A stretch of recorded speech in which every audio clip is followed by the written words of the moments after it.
The Yankees have had a very, very tough week injury-wise, and it has only gotten worse in the last 24 hours. News came out late last night that Gerrit Cole would undergo diagnostic testing on his pitching elbow following pain that he started to feel after his start earlier this week against the Minnesota Twins in spring training. The stuff looked good. The velocity looked good. It was kind of like, all right, he didn't pitch well, but it's spring training. Who cares? And then it turns out that this could be a lot more serious. Now, Gerrit Cole dealt with an elbow issue last year. He dealt with an inflamed nerve in his elbow, but those things can be tricky because they can, continue to, kind of pester a pitcher, or, a separate injury could occur with the ligament in your elbow, your UCL, your ulnar collateral ligament. And obviously a tear there would result in Tommy John surgery.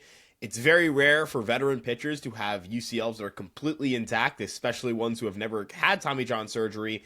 And as things stand right now, the Yankees are in kind of I don't even know if it's a hellish situation as much as it is just one of the scariest positions you could possibly imagine being in if you were the New York Yankees.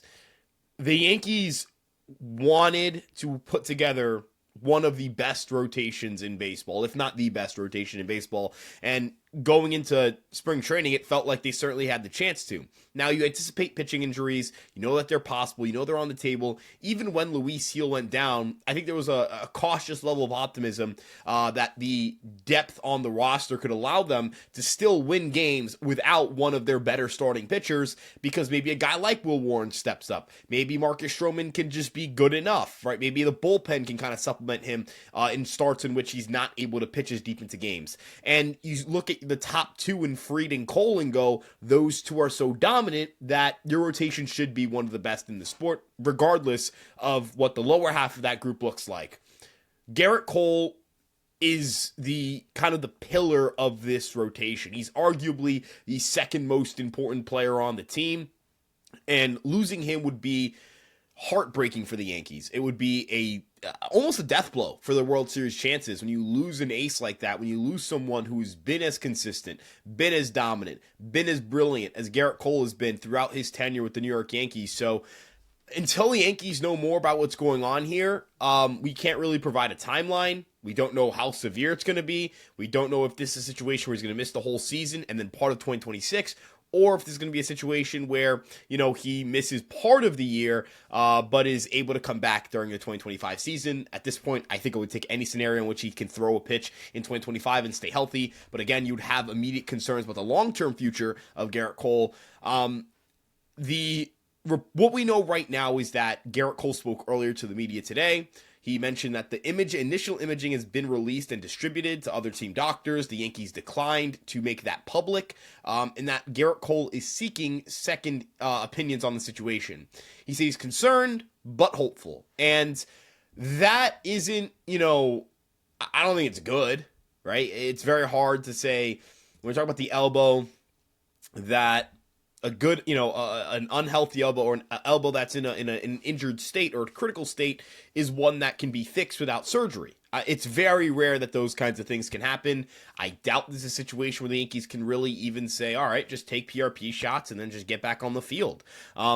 Elbow injuries for pitchers are the most common this time of year, and they are probably the most alarming in terms of, you immediately kind of know what's up. You immediately kind of know it's a problem. So the Yankees are in a tough spot. Immediately with this situation, they're in a tough spot. And they're going to have to figure out a way to acquire a starting pitcher maybe, or, at least kind of cross your fingers and pray that Cole can come back at some point during the season, because things do not look good for the Yankee rotation right now. If he were to miss time with Tommy John surgery, it's unlikely we see Gerrit Cole until sometime after the 2025 season, whether it's early or mid or late 2026.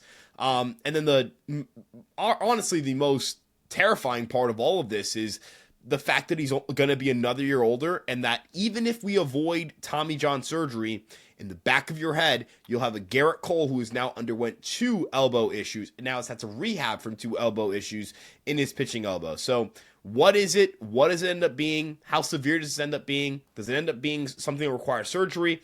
Is it a UCL thing? Is it another nerve issue? Does this evolve into, just the nightmare scenario? Is it best for the pitcher at this point in his career to just get Tommy John surgery? What can the Yankees do? How can they push him? How reliable is he going to be when he gets back? There are so many questions. There's so many unknowns. There's so much fair pessimism around the situation because he is an older pitcher who is having his second elbow issue in 2 years. And the second time he's ramped up for the start of the season, he's come back and he's had that elbow issue and he's had his elbow flame up. And, I don't really know that. I don't really know what to say. I don't really know what to say about the. I don't really know what to say about the future of the Yankees with someone like Gerrit Cole. I don't know what that future is going to look like. I don't know how the Yankees are going to be able to manage not having Gerrit Cole.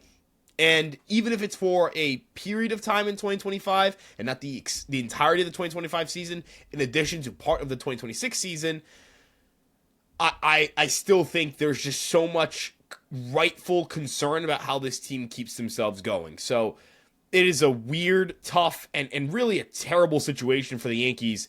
One where they're going to have to sit here and try to put together a roster or kind of quickly on a whim, put together a roster that's capable of winning ball games without its second best player and without one of its best players in Luis Gil as well. So that isn't even mentioning the fact that we have to segment into the second major injury, and that's Giancarlo Stanton, who has what he described as a severe elbow issue in both of his elbows that he attributes to a bat adjustment, and that if you were to need surgery, it would be season-ending, which, again, just kind of looking at what this team struggles with, or what this team is projected to struggle with, it's matchups against left-handed pitching.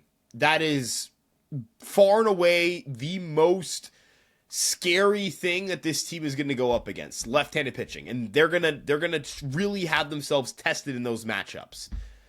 And in my opinion, losing Stanton, while not nearly as pivotal as losing Gerrit Cole, would still be a huge gut punch to this roster because they're not currently constructed to have a surplus of right-handed hitting. They have a surplus of left-handed hitting. They could probably get by against right-handed pitching, but I don't think they're going to be able to do so against left-handed pitching. And so this is a big problem for the Yankees as well. This is a situation where they're going to have to figure out how they can improve the offense and how they can hit right-handed, left-handed pitching. How can they add a right-handed bat to the offense? Now, Bill Madden of the New York Daily News reports that the Yankees are on the hunt for a right-handed bat, either in the corner outfield or at third base. So, we'll see if that ends up coming to fruition. It is just kind of a scary situation. So I don't know if that's going to end up coming to fruition or that's going to end up happening for the Yankees. Will they end up, being able to find a way to acquire that right-handed hitter? I'm not really sure. And then kind of have a slew of other injury news over the weekend. Tyler Matzik will start the season on the IL most likely. Now, he was a non-roster invite, but he was someone who kind of was starting to get some traction to make the team because of injuries to Jake Cousins, injuries to kind of just pitchers in the bullpen. Clayton Beeter will now start the year on the IL. He fell behind from other guys during spring training because of a shoulder issue in the offseason.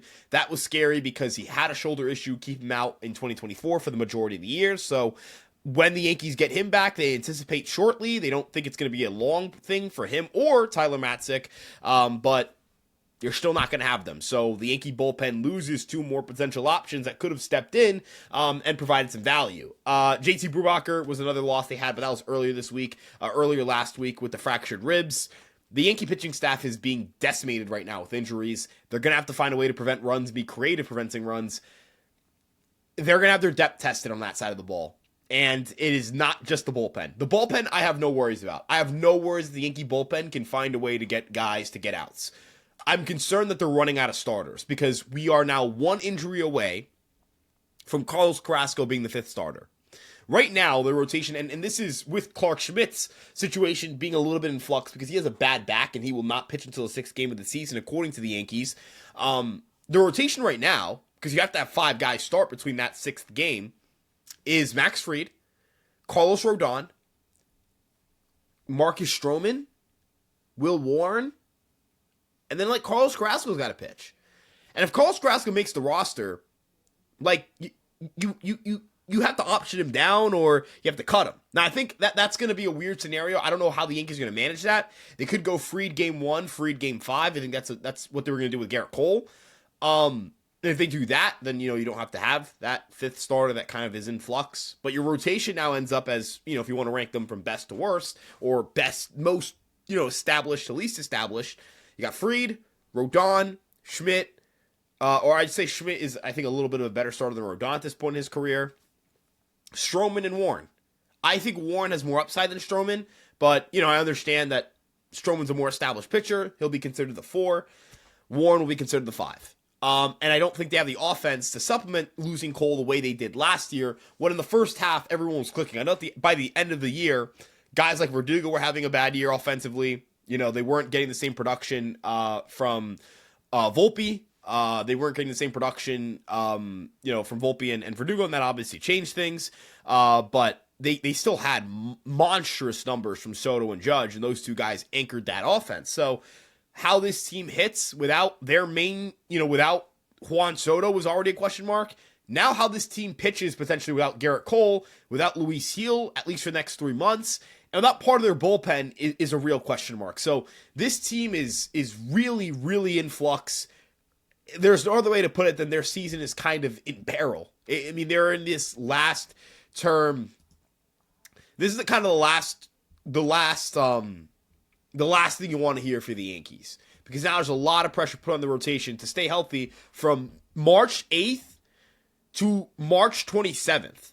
That's 19 days. So there is a lot going on here, and if the Yankees don't get good news on Gerrit Cole, that could be curtains on the Yankees season. So it is a tough situation. It is a situation the Yankees cannot control, and it is one that could go from bad to worse if guys keep getting hurt. So this is a bad situation.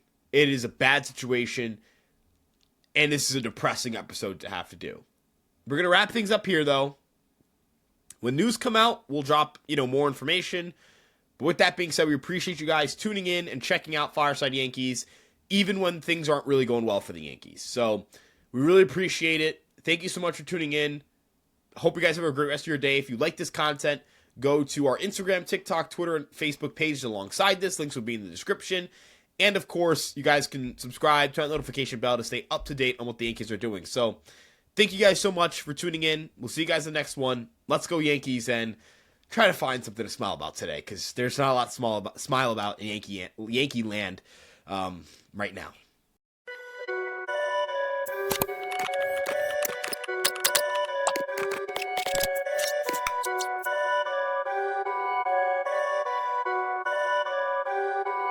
Perfect.